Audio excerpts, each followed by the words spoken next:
پہلے ہم رائفل لے کر گھومتے تھے، ایک دوسرے کو نشانہ مارتے تھے، جانور مارتے تھے، فخر کرتے تھے کہ ابھی میں کیمرہ اس وجہ سے پھرا رہا ہوں، شکار کو فوقیت نہیں دے رہے ہیں، اب یہ لوگ اس کے بچانے کو ترجیح دے رہے، فوقیت دے رہے۔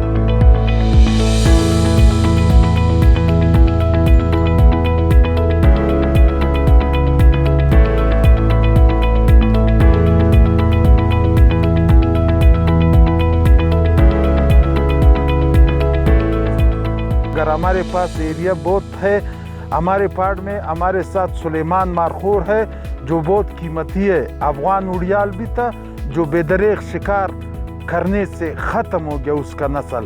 ابھی ہمارے پاس لیپرڈ ہے، کامن لیپرڈ ہے، ہمارے پاس آئینہ ہے، الف ہے، اور اس کے بعد ہمارے پاس فاکسز ہے، جیکال ہے۔ تو ہم جو ہے ہمارا گاؤں جو ہے بہت بڑا شکارگاہ ہے، اور یہ 1961 میں گیم ریزرو ڈکلیئر ہوا ہے، اور یہاں پر بہت بڑے بڑے لوگ یہاں پر آئے ہیں۔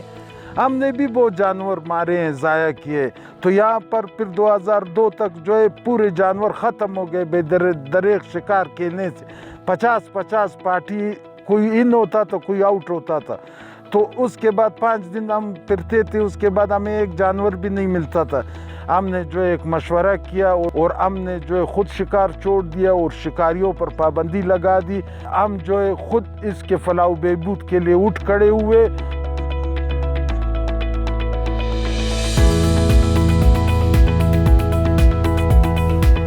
سال کے بیچ میں ہم تقریباً ہر 10 دن 15 دن بعد پہاڑ میں جاتے، کیمپ لگاتے۔ رٹ کے سیزن میں ہم 2 مہینہ کیمپ لگاتے ہیں اپنی مدتاب۔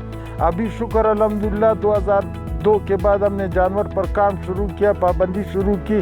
اب 2024 میں ہمارے government of Balochistan wildlife کا جو سروے ہے اس کا رپورٹ ہے 1150 دانے آفیشل طور۔